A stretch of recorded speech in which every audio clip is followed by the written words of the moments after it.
Assalamualaikum warahmatullahi wabarakatuh. A'udzubillahi minasyaitonirrajim. Bismillahirrahmanirrahim. Assalatu wassalamu ala Rasulillah wa ala alihi wa sahbihi ajma'in. Rabbi shrah li sadri wa yassir li amri wahlul 'uqdatam min lisani yafqahu qawli. Alhamdulillah, bersyukur kepada Allah Subhanahu wa taala dengan limpah kurnia Allah pada malam ini dapat bersama-sama dengan Fadilatul Syekh dan tuan-tuan dan puan-puan dan saya Seri juga turut hadir serta doyuf kehormat dan tuan-tuan dan puan-puan yang saya kasihi sekalian. Terima kasih kerana kehadiran tuan-tuan dan puan-puan pada malam ini, dan terlebih dahulu kita mengucapkan alu-aluan kepada Fadilatul Syekh yang sudi berkunjung ke negara kita. Dan Fadilatul Syekh adalah saya rasa sangat dikenali di kalangan penuntut ilmu sebagai seorang yang telah banyak berkecimpung dalam bidang maqasid syariah, serta karangan beliau yang pertama, Nazariyatul Maqasid Indal Imam Syatibi, telah menjadi kejutan kepada masyarakat ilmu pada tahun 90-an dahulu. Hasil tangan beliau ini akhirnya yang berasal daripada tesis master telah dicetak dengan begitu banyak sekali dan diterbitkan oleh berbagai pihak. Seterusnya banyak karangan demi karangan telah beliau hasilkan, dan tuan-tuan dan puan-puan boleh lihat ya, sebahagiannya telah berjaya diterjemah ke dalam bahasa Melayu, alhamdulillah, dan masih banyak lagi hasil karangan beliau yang perlu untuk diterbitkan kerana mewakili pandangan yang cukup bernas serta sesuai untuk diamalkan, terutamanya dalam sebuah negara seperti negara Malaysia yang mengamalkan demokrasi, berperlembagaan serta hidup dalam masyarakat yang berbilang kaum. Hatta la util ala ikhwanil muntazirin al muta'attishin li kalimatikum najirah, fa al'an atruku al kalimat li fadilati Syekh Dr. Ahmad Al-Raisuni, falyatafaddal mashkura. Bismillahirrahmanirrahim. الحمد لله نحمده ونستعينه ونستغفره ونعوذ بالله من شرور أنفسنا وسيئات أعمالنا، وصلى الله وسلم وبارك على سيدنا محمد المبعوث رحمة للعالمين، سيد المرسلين وسيد الأولين والآخرين. وبعد، فإني أتقدم أولا بالشكر الجزيل لحضرة السيد رئيس هذه الولاية الرائدة التي هي قاطرة التقدم في هذه البلاد السعيدة ماليزيا. السيد كذلك تقدم بالشكر للسيد رئيس هذه الجامعة، جامعة سيلانغور يونيسيل، على جهوده وعلى حرصه على هذه المحاضرة وهذا اللقاء. وأشكر جميع السادة الحاضرين المسؤولين في الولاية أو في الجامعة، فجزاهم الله خيرا جميعا. Selawat dan salam saya tujukan kepada Rasulullah sallallahu alaihi wasallam dan segala syukur kepada Allah Subhanahu wa taala. Terlebih dahulu saya mengucapkan terima kasih yang tidak terhingga kepada Menteri Besar Selangor, sebuah negeri yang maju yang berada dalam Malaysia yang saya lihat, di mana telah mengetuai negeri-negeri yang ada di Malaysia ini dari sudut kemajuannya. Tidak lupa juga saya mengucapkan terima kasih kepada pihak pentadbiran universiti yang telah bersedia untuk mengundang saya pada malam ini. سأتحدث بعون الله تعالى في هذه الكلمة المختصرة في هذه الساعة المباركة بينكم على موضوع الشريعة. ما مفهوم الشريعة وكيف يكون العمل بالشريعة أو ما يسمى اليوم تطبيق الشريعة. وأبدأ أولا بمفهوم الشريعة، لأن كثيرا من المفاهيم الشرعية والقرآنية وقع إما تحريفها أو تضييقها عن معانيها الحقيقية.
temporary. Dan apabila saya bertanya kepada para pelajar, apakah syariah Islam diamalkan sekarang ini, majoriti pelajar mengatakan tidak. Seperti mana yang diketahui ataupun didengari secara umum, bahawa kita berada pada zaman syariah Islam tidak diamalkan. Kemudian saya bertanya kepada mereka, apakah solat diamalkan sekarang ini? Jawab mereka, ya. Apakah pergi ke masjid itu syariah? Mereka berkata, ya. Apakah puasa itu syariah? Zakat, menjaga anak yatim dan sebagainya. Didapati bahawa berpuluh-puluh soalan tentang ajaran Islam itu dijawab dengan perkataan ya, ia diamalkan. Sedangkan apa yang difahami oleh sebahagian ahli masyarakat bahawa zaman ini syariah telah ditinggalkan dan tidak diamalkan. هناك كتاب ربما من الكتب القليلة القديمة التي تحمل عنوان الشريعة، وهو كتاب اسمه الشريعة للعلامة الكبير الإمام الآجري. هذا الكتاب كتاب الشريعة معظمه في العقيدة. فإذا الشريعة في مفهوم العلماء الأولين أولا وقبل كل شيء أكبر شيء تشمله الشريعة هي العقيدة. الآن العقيدة لا يخطر على بال أحد أن العقيدة من جملة ما شرعه الله تعالى. والآية التي تلوتها شرع لكم من الدين ما وصى به إلى آخره، إلى أن قال أن أقيموا الدين ولا تتفرقوا فيه. أقيموا الدين هنا إقامة عقيدة الدين وعقيدة التوحيد وعبادة التوحيد، توحيد الله عقيدة وعبادة، ولا تتفرقوا فيه، أي لا تختلفوا في هذه الأمور الكلية. فهذا من صميم الشريعة، بل هو أساس الشريعة.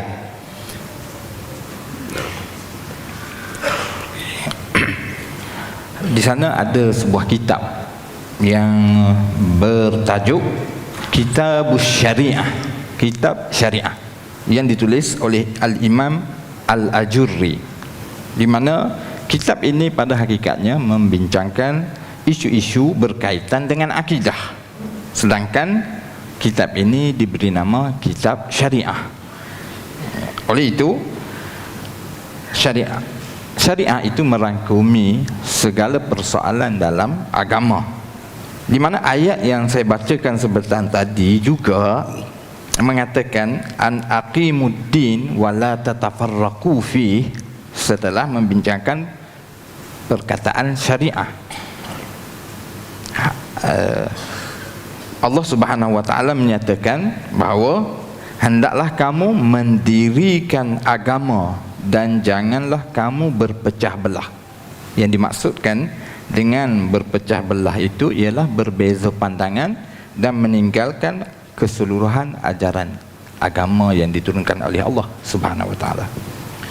ومن الكتب القديمة التي حملت اسم الشريعة ولفظ الشريعة كتاب الذريعة إلى مكارم الشريعة للراغب الإصفهاني، وهو من علماء القرن الرابع الهجري.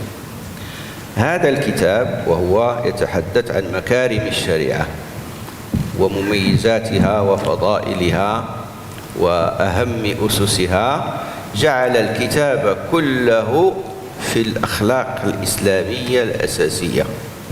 فالأخلاق الإسلامية هي أيضا بالإضافة إلى العقيدة التي ذكرها الآجري في الكتاب الذي ذكرته قبل قليل، الأخلاق الإسلامية هي جزء كبير جدا وتحتل مساحة كبيرة من الشريعة. العدل والإحسان والرحمة والوفاء واجتناب الظن السيء واستعمال الظن الحسن والرفق والتعاون والتآزر والنصيحة لكل مسلم والوفاء إلى آخره، إلى الأخلاق الكثيرة التي تعد بالعشرات من الأخلاق المطلوبة وعشرات أو أكثر من الأخلاق المذمومة والمطلوب التخلي منها والتخلي عنها، هذه كلها شريعة، بل هي أمهات الشريعة. الأخلاق هي أمهات الشريعة. Kitab seterusnya yang membawa maksud yang sama ialah Kitabu Az-Zari'ah ila Makarimis Syariah yang ditulis oleh Al-Imam Ar-Raghib Al-Asfahani, di mana kitab ini bertajuk Asy-Syariah. Namun demikian, sebahagian besar buku ini membincangkan persoalan akhlak, di mana sebahagian besar daripada masyarakat menganggap perbincangan akhlak bukan daripada ajaran syariah, bukan dalam kategori syariah. Sedangkan ajaran akhlak adalah merupakan asas kepada syariat Islam, dan dia juga adalah dasar-dasar syariah yang penting, seperti adil, berlaku ihsan, menjauhkan sangka buruk dan bersangka baik, nasihat menasihati, serta berpuluh-puluh akhlak yang lain, sama ada akhlak-akhlak tersebut adalah akhlak yang perlu dilakukan, diamalkan, ataupun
agama Islam bukanlah dengan mengamalkan hukum hudud sahaja ataupun beberapa pelaksanaan dalam undang-undang Islam, tetapi semua kerja-kerja kebaikan adalah termasuk dalam melaksanakan syariat Islam.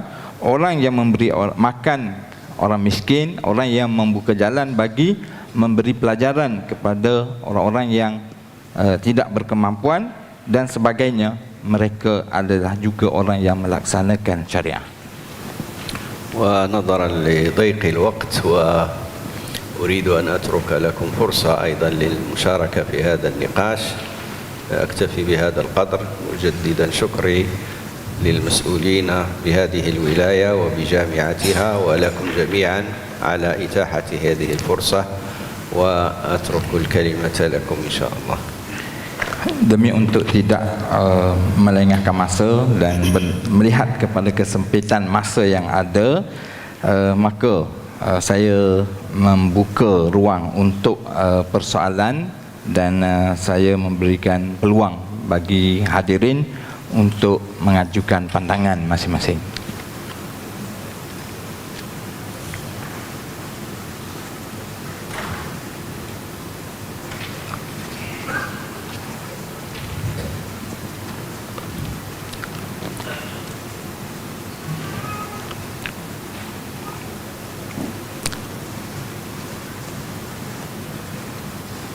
Malizi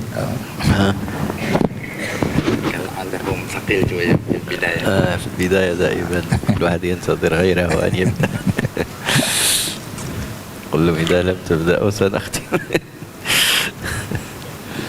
مرحبا. شوف السادة المتقدمين في الصفوف. السلام عليكم ورحمة الله وبركاته. بسم الله. اسمي عفيف شاكرين من جامعة العلوم الإسلامية الماليزية يسم. Soalan Melayu lah. Bagaimana nak menangkis ataupun pemahaman liberal ataupun sebab di kalangan mahasiswa ataupun pelajar sendiri, talibul ilm, khususnya di universiti, pahaman ini dah kian manular fil jamiah. Bagaimana ingin ataupun menentang ataupun membuang fahaman-fahaman yang sebegini liberal dan seumpamanya. Allah a'lam. Assalamualaikum warahmatullahi wabarakatuh.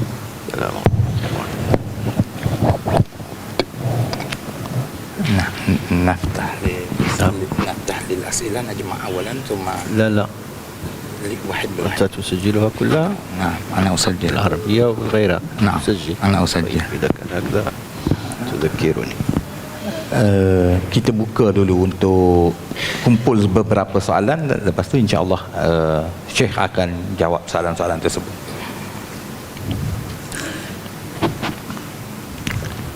Assalamualaikum warahmatullahi wabarakatuh. Waalaikumsalam. أنا أخوكم علي مدى، مسؤول خاص في مكتب وزير الشؤون الدينية. طيب سؤالي، حضرتك قلت أن الشريعة كأنها إسلام كله، الأخلاق الشريعة، وأحكام البيوع شريعة، أحكام الصلاة والصيام والزكاة كلها شريعة، وأما الحدود أيضا الشريعة. ولكن ما فهمت مما قلتم آنفا أن لا يعني إذا كان الحكومة لا تنفذ الحدود أنها حكومة غير شرعية أو هو غير إسلامية. طيب، فسؤالي، هل يجب علينا أن نحدد وقتا ما لتحديد الحدود الشرعية لكي نكون مسلمين مطبقين للشريعة كلها؟ هل يجب علينا أن نحدد وقتا ما، مثلا 20 سنة أو كم سنة هكذا؟ طيب، هذا سؤالي فقط. Syukran.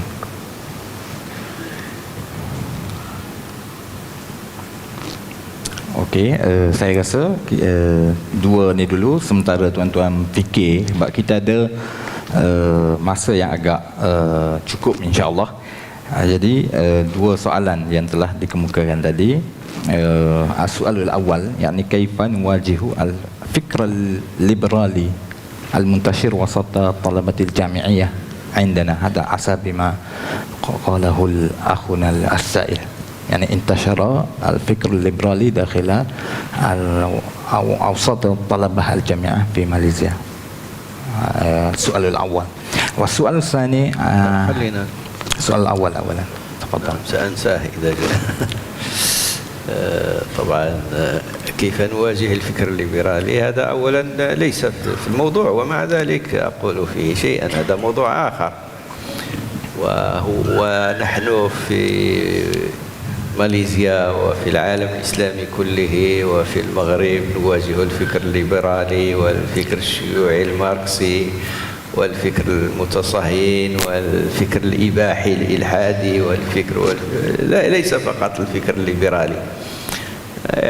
يعني كيف نواجه هذا؟ هذه معركة ثقافية ومعركة دعوية، يعني مسؤوليتها على الجميع، على الجامعات والمنظمات الثقافية والمنظمات الدعوية والجمعيات والعلماء والخطباء لأنه كلما نشرنا الفكر الإسلامي الصحيح تضيق مساحة الأفكار الأخرى، وكلما تهاونا وانكمشنا فإننا نترك الساحة ليتمدد هذا الفكر وهذا، وليس فقط الفكر الليبرالي. احنا الآن لا أدري هنا ولكن في عدد من الدول العربية أخطر من الفكر الليبرالي نواجه موجة إلحاد عارمة. ربما لا يخطر على بالكم أن موجة الإلحاد الآن على أشدها في السعودية وفي مكة وفي المدينة وفي القاهرة إذن كيف نواجه هذه معركة دعوية، هذه مسؤولية الدعاة والمثقفين والمفكرين والعلماء، وبالإضافة إلى طبعا المؤسسات المختصة. ولكن ما هي المؤسسات المختصة؟ هي من يعملون فيها من أساتذة وغيرهم. فإذا هذه معركة يعني دعوية، لا ينبغي أن نتراخى في مسألة الدعوة، والدعوة بأوسع معانيها، يعني نشر الفكر الإسلامي الصحيح والرد على الشبهات بعلم. هذا فكر لا يناقش، لا يرد عليه ولا يواجه إلا بالفكر. أنا حتى في بعض المرات في المغرب وفي غيره يطالب بعض العلمانيين أو الليبراليين أو سميهم ما شئت، يطالبون يقولون هناك ناس يكفرون فيجب اعتقالهم ومحاكمتهم، وأنا أقول لهم التكفير يواجه بالتفكير.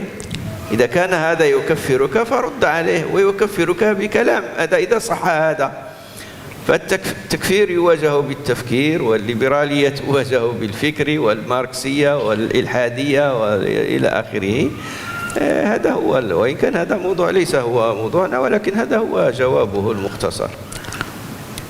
Syekh mengatakan pertama sekali bahawa soalan ini keluar daripada tajuk, tapi saya jawab jugalah, saya kata, iaitu pemikiran liberal, pemikiran sosialis, pemikiran komunis dan lain-lain ini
maka Syekh menyatakan bahawa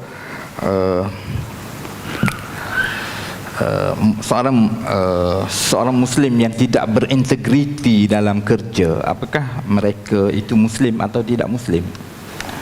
Ini bagi menjawab soalan orang yang pemimpin yang tidak melaksanakan hukum hudud, adakah dia kerajaan Islam? Maka Syekh mengatakan bahawa seorang individu yang tidak berintegriti, apakah dia masih Islam? Soalan yang memerlukan kepada garapan sedikit. Apakah mereka masih lagi seorang Islam? Maka sudah tentu mereka ini masih lagi Islam.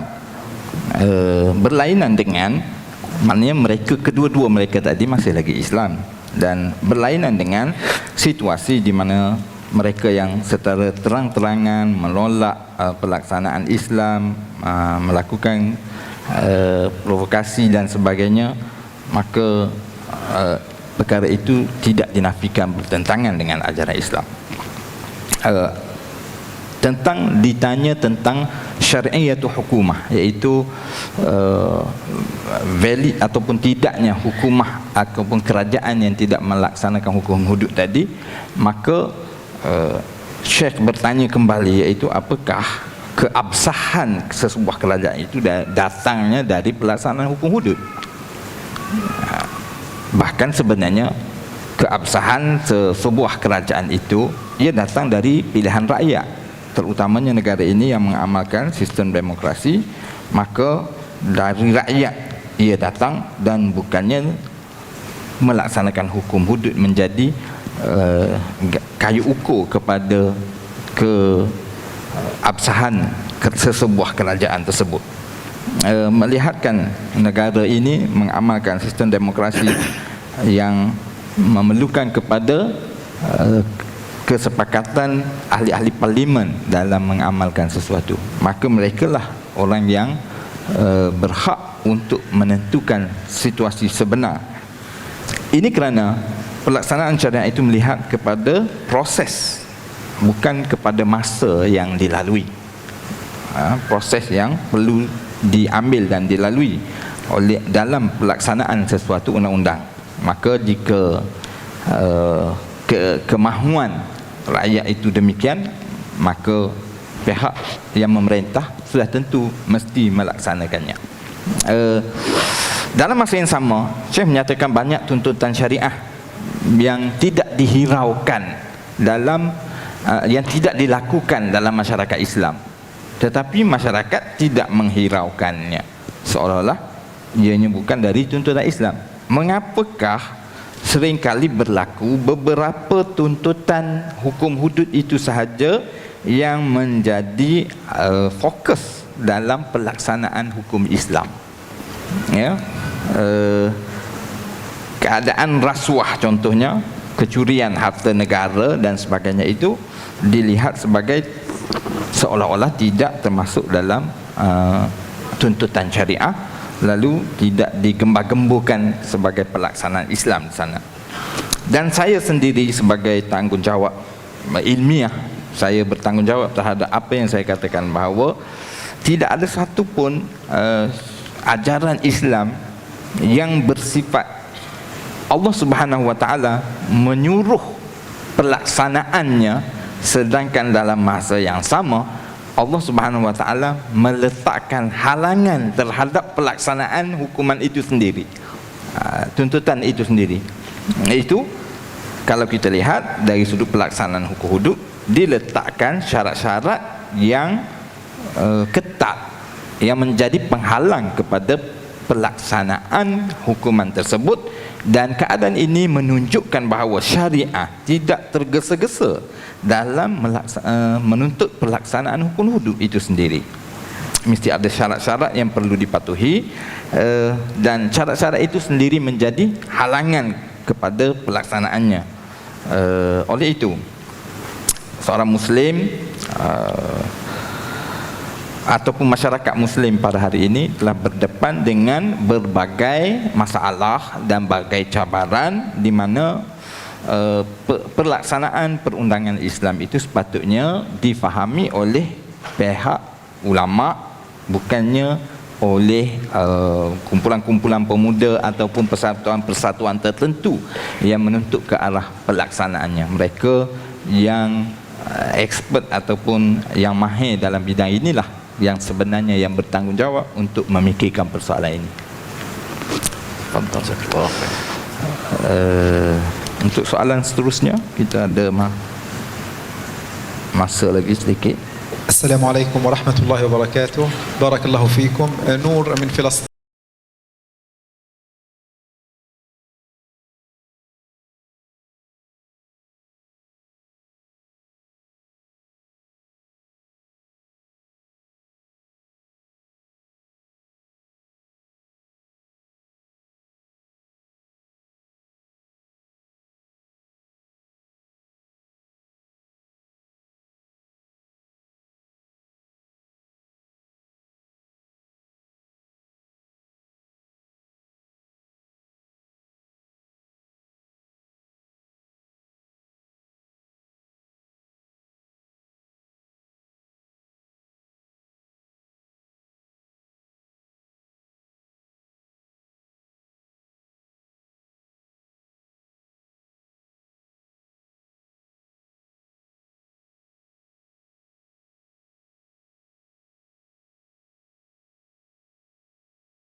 يقرون ويزعمون ويقولون نحن دولة إسلامية، ووثائقهم التأسيسية تقول نحن دولة إسلامية بشكل أو بآخر تعبر عن هذا المعنى. هذا واحد.